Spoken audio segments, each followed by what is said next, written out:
I know that you don't run the NFL media newsroom, but you do run the NFL, and they answer to you along with the 32 owners. As of this press conference, the NFL media newsroom still employs 0 black managers, 0 black copy editors, 0 full-time black employees on the news desk, and your only full-time black employee, Larry Campbell, passed away over the weekend. Now, Mr. Trotter, Jim Trotter, was not here, for whatever reason. Over the last 2 years, have asked you why that is the case. And for a league that has more than 60% African Americans that play the game, and I know that you're a man of conscience, how does knowing this sit well with you, and after 2 years of being asked this question, why has it not been any change or any hirings in that area? Well, I disagree completely with you. There hasn't been any change. I'm happy to get your data and share it with our people and make sure that we get an answer for you. I don't have all the data. I will tell you that the first time ever, 51% of our employees across the league, across the network, across all of our media platforms, not including players, are either people of color or women. First time ever. So progress is being made, and there are areas where we still need to work and still need to improve, whether it's offensive assistants or maybe people in our media newsroom. We will continue to do that and make significant progress as we have. So you saw it if you're watching on Peacock TV, if you're listening on Sirius XM Channel 85, you heard it. And that was, just to set the tone, that was Darren Smith, sports talk show host in Kansas City, asking Roger Goodell again about the composition of NFL media. Why are there no people of color behind the glass? Why are there no people of color as editors in NFL media? Not a single black full-time person. Now, Jim Trotter has said this the last 2 years. Right. Jim Trotter no longer with NFL media and trying to take the NFL to court, has a lawsuit, okay? So Roger Goodell has to be careful on how he answers. However, something about the math, Mike Jones is here. Mike, something about the math is not adding up. Trotter has said this. Right. Darren Smith has said this. Steve Weiss, in a tribute yesterday to a black producer, the NFL Network, who passed, in a tribute said it pretty much confirmed there aren't people who look like me in the newsroom, so what is missing? What's missing here? Roger Goodell and the leaders of the NFL Network caring. That's it. They don't care. And that's the reason why. Why are they saying that's not true? We do have the numbers, but. Well, and then they contradict themselves. Right. Because the thing is like, Goodell is focused on coaching, optics, and the general manager and everything. And he talks about wanting diversity all across, but they don't care so much about the news people because they're behind the scenes. It doesn't matter to them that these reporters, basically Steve Weiss and Sherry Burris, they don't care that they don't feel supported. It's just not important to him. And even though Trotter has brought them to task with this for the last couple of years, and then Darren Smith continued it, and even though it's in litigation, they still don't take it seriously, because if they really wanted to help themselves, they would have hurried up and said, get us some Negroes in this newsroom right now, and they would have had this thing taken care of in the last year. Well, it's funny, Mike, you say that, because I said to Trotter last year, I said, the effect of this will be felt after you've left the NFL. I said, somebody's going to take advantage. Somebody's going to be in a position to get this job because you have raised the issue. And I thought for sure that when we got back here, so Arizona, this time last year in Arizona, we're having the conversation. Right. By the time we get to Vegas, they're going to have some people in place. No, they don't. They don't. And maybe it's the answer that you came up with. They just don't care enough. Out of sight, out of mind, behind the scenes, they don't care. Yeah, they don't really know about the storytelling, or don't care about the storytelling, how it will enhance. Well, they haven't experienced it themselves. Yeah. And so I don't think that's prominent in their mind. They don't understand where they're missing the mark, and how they could better support their reporters and strengthen their storytelling if they did have that When they talk about, the NFL is better when we have diversity and inclusion, and well, why not make sure that it ventures and covers, your news gathering process as well? Yeah, you have all the slogans. I'll tell you, the NFL is great with slogans, though. It takes all of us, choose love, end racism. Stronger together. Yeah, stronger together, all the slogans that they have. But despite the questions, and this is how it goes, the NFL is so popular, Goodell has pleased the owners who he answers to. He has pleased them because the franchise values have soared. Yep. The revenue coming into the game is tremendous. There's still eyeballs in the NFL. We're talking about it.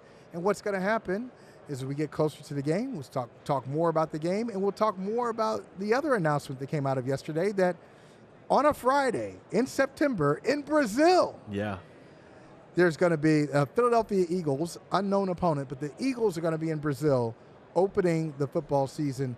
What do you think about NFL going to South America? This is why Roger Goodell just received another big contract extension, because he continues to grow the game. I mean, this is such a popular game. We go over there to London or Germany or whatever, the stadiums are packed. They don't even have to know the rules, but they still find themselves entertained by this. And so he and his team, they're very good. They are identifying, okay, hey, where else can we go? Where else can we go? And like you said, Brazil's going to be the next one, and it's going to be a Friday night. So we're going to have a Thursday night game, you have a Friday night game, you have football all day on Sunday, and you have it on Monday. The pockets just keep getting deeper. The league, the shield gets more and more massive. Shield is stronger. Yeah. Shield is strong. It's like it's a force field shield. Yeah. I mean, like you just can't bulletproof. You can't penetrate that thing. And we were talking before. I was talking with Lawrence Jackson and Connor Rogers before the show started, and we were talking about Friday in Brazil. Okay, Thursday, Thanksgiving. We already have Monday. We already have Sunday, and I think one of them said, "Well, they can't touch Saturday."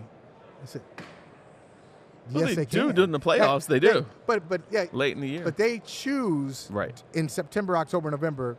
They choose not to compete with college football. Right. They choose to. But if they decided, we want Saturday too. Who are you going to go with? College football versus the NFL. Who's going to win that one?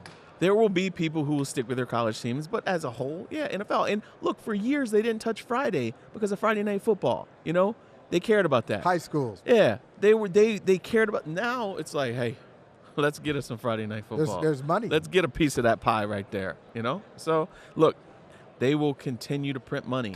We continue to watch. We continue to write. I mean, it is the greatest game. It is, and look, I mean, if it wasn't for the recovery factor, we would get to a point where we saw football games all throughout the week. It's basically as close as you can get to that. So we talked about the storylines. What's your storyline? I know it's early in the week and it may change, but what's a storyline that captured your imaginations, got you a little excited? Well, I mean, there's a lot. Obviously, the Chiefs and their chase of greatness, as they are the new Patriots, basically, is so fascinating.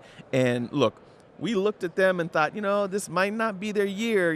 Then these wide receivers are dropping balls, but look, as the year has gone on, and as they come down to crunch time, they're making plays. Travis Kelce still getting open for 11 catches for 100-something yards. But more importantly, their defense is nasty.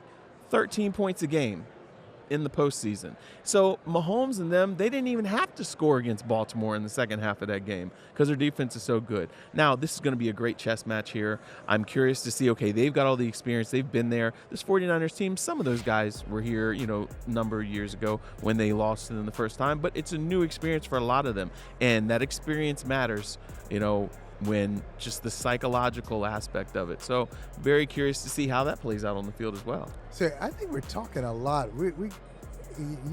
You're saying, respectful things about the Kansas City Chiefs. We all do.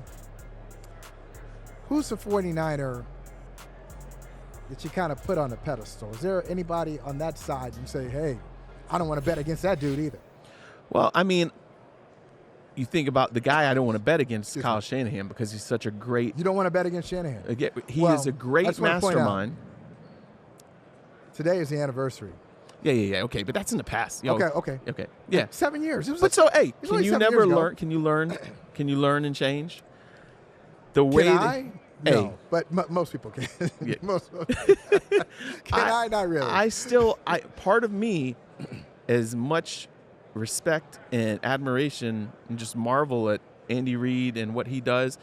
Part of me feels like, man, Kyle, he wants this thing bad. That pressure is there on them.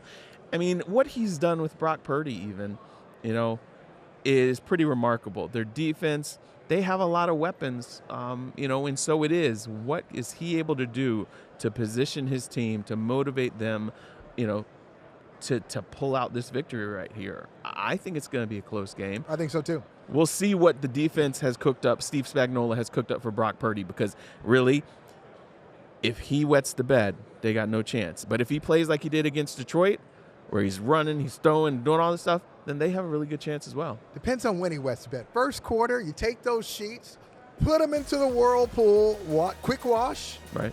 We can survive it. See what happens. We got time to get those sheets back on for the fourth quarter.